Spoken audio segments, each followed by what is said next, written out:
वक्त हो चला है आज की आपके क्षेत्र की सभी बड़ी खबरों को देखने का। तो चलिए देख लेते हैं आज की तमाम बड़ी खबरें। आसासर गांव में दो भाइयों को पुलिस ने अपनी पत्नियों के साथ झगड़ा करने पर शांति भंग के आरोप में किया गिरफ्तार। सरदार शहर पुलिस ने आशासर निवासी दो भाइयों को अपनी पत्नियों के साथ झगड़ा करने पर शांति भंग के आरोप में गिरफ्तार किया है। हेड कांस्टेबल प्रताप सिंह ने बुधवार शाम को 5 बजे मामले की जानकारी देते हुए बताया कि आसासर गाँव से झगड़ा होने की सूचना मिलने पर मौके पर पहुंचे तो आसासर निवासी 40 वर्षीय महेंद्र सिंह पुत्र देवी सिंह राजपूत और 28 वर्षीय सुमेर सिंह पुत्र देवी सिंह राजपूत दो भाई अपनी पत्नियों के साथ झगड़ा कर रहे थे और पुलिस को देखते ही दोनों अपनी पत्नियों को बोला कि तुमने हमारे खिलाफ पुलिस को कैसे बुलाया और मरने मारने की धमकियां देने लगे। पुलिस ने काफी देरी तक समझाइश की लेकिन दोनों भाई नहीं माने, जिस पर पुलिस ने कार्रवाई करते हुए दोनों भाइयों को शांति भंग के आरोप में गिरफ्तार किया है। वहीं अब पुलिस दोनों को उपखंड मजिस्ट्रेट के समक्ष पेश कर उपखंड मजिस्ट्रेट के आदेशों पर अग्रिम कार्रवाई शुरू करेगी। सरदार शहर पंचायत समिति सभागार में आयोजित एक दिवसीय रबी कृषक गोष्ठी में 104 प्रगतिशील किसानों ने लिया भाग।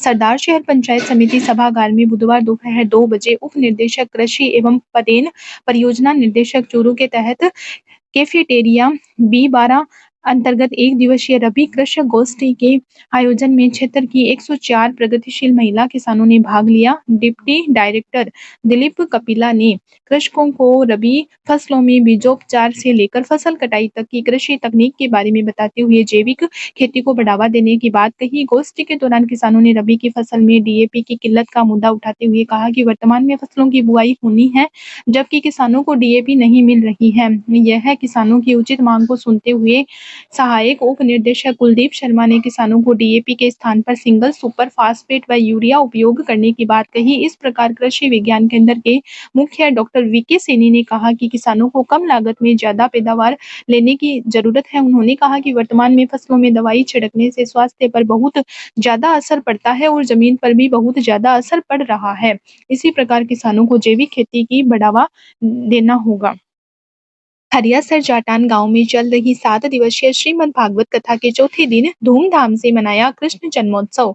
हाथी घोड़ा पाल की, जय कन्हैया लाल की उद्घोष से गुंजा पंडाल। सरदार शहर के हरियासर जाटान गांव में चल रही श्रीमद् भागवत कथा के चौथे दिन बुधवार को दोपहर 2 बजे भगवान श्री कृष्ण का जन्मोत्सव उत्साह और उमंग के साथ मनाया गया। इस अवसर पर नंद के आनंद भयो जय कन्हैया लाल की, हाथी घोड़ा पाल की, जय कन्हैया लाल की के उद्घोष के साथ पूरा पंडाल गुंजायमान हो गया। भक्तों ने भजनों की धुन पर थिरकते हुए श्री कृष्ण के जन्मोत्सव का आनंद लिया। कथावाचक श्रुति श्री राधिके दीदी जी ने कहा कि जब जब धर्म पर विपदा आती है तो उस विपदा को दूर करने के लिए भगवान का अवतार होता है।